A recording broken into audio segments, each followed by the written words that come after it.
Benchmark, the voice of business. Presented by LMD.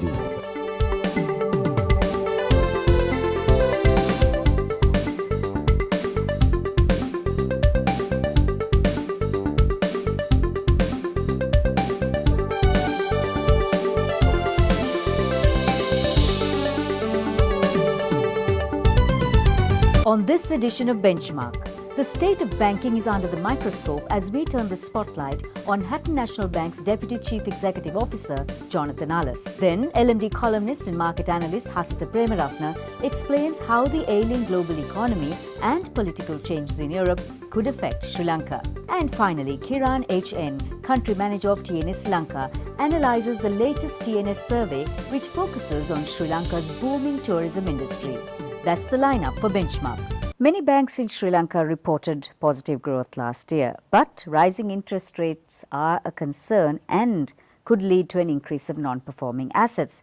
Industry leaders feel, however, that banks have to increase deposit rates to manage liquidity, although an increase in deposits rate will, on the other hand, reduce interest margins and have an impact on profitability.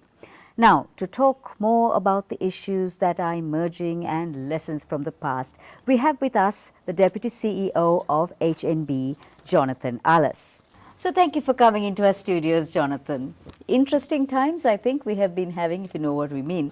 The banking sector has been on a roller coaster for 6 months or so. So what do we need to put in place to calm the mini storm? I think just people need to get let's say, back into the drawing boards to see exactly what has gone wrong, if at all. Let's say we have had a great 2-3 years in terms of growth, but in doing so, we have found that, let's say, with the interest rates now picking up, we have got to stabilize a little bit, watch where the credit is being routed to, and make sure they are actually going into investment areas, into areas where there is growth and being part of the plan, and not necessarily going gung-ho on the consumption side, which might drive a little on the inflation, which wouldn't be too good for us. So it's, I think, a good time of soul searching for corporates as well as public institutions to see if there was a plan, how do we actually address these minor troughs that actually we encounter along the cycle. No more are actually cycles 4-5 years and people get a bit complacent about it and they relax thinking, oh, there is growth over the next 3-4 years. But you know, the world is moving at such a pace that today we need to be able to take the shocks as we go on, and that's what caters to a robust economy and being prepared for it. I would think that's where we need to now focus, go back and see what we need to do and then get our act together. The rupee's volatility is causing panic in some quarters and pessimism among investors. Now, the governor not long ago said the rupee would stabilize at 125 rupees. What are your thoughts on this? Do you think this will actually happen?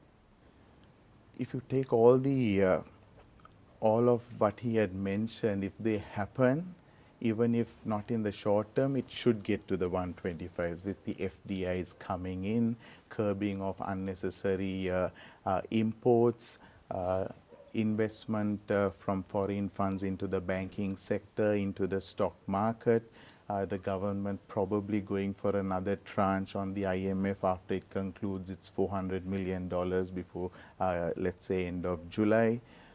Another rupee dollar bond probably on the cards before the year end. I think they are working on it. If all of this happens, we could see us going back from the current levels and strengthening at around 125, which we have actually read about quite a bit over the last few days. So whilst I can see it going down with some of the initiatives that has been put in place, probably, whilst I think it's good for the country as well, even though probably exporters might not understand in the short term, in the long term we all benefit with a stronger rupee, and the volatility doesn't help anybody. It actually makes the forward markets illiquid. It makes trading very difficult.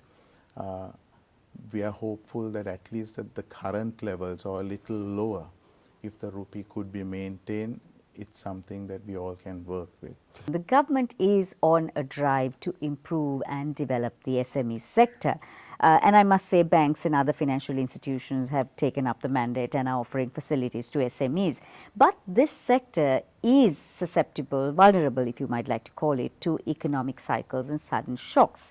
And banks that lend to this sector are surely exposed to these risks. Now, how do you balance this development drive and the risks that emanate? The SMEs are an important element of the economy. In Sri Lanka, probably from the 18,000 plus companies, over 90% of them are SMEs, particularly with the new definition that has been set by our central bank.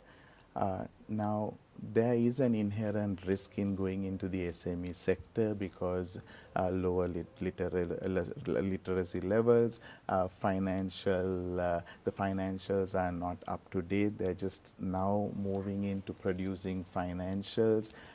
They probably are a bit shy of divulging all of what is available around them, sort of worried they were not exposed to this type of thing before.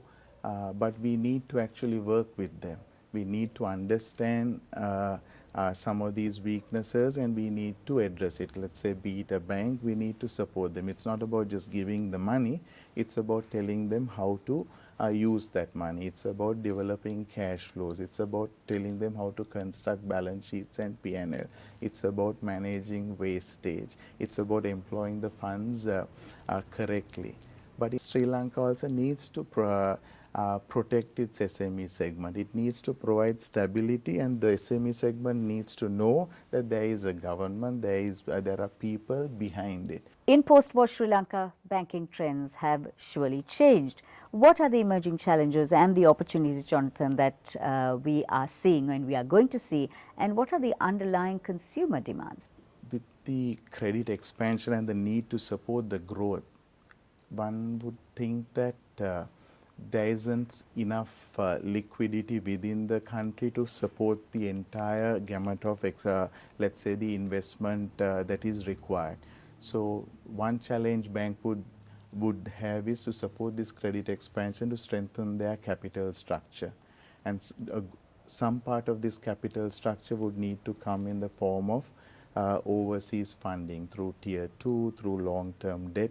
Another challenge you would have is the changing trends in the younger sector, the way they do their banking. Now, while brick and mortar still is the preferred choice and where the comfort factor is where everybody wants to go in, I'm not so sure whether our children going forward would necessarily want to come to the bank and spend time there. The amount of time they spend today on their computers, they're on Facebook. So I would like to see applications shortly on Facebook, on let's say internet banking. I would think, say, mobile banking has a huge role. You can't have brick and mortar covering it all, and they're so comfortable. With the mobile phone, I think it's certainly one way of reaching the masses quite conveniently.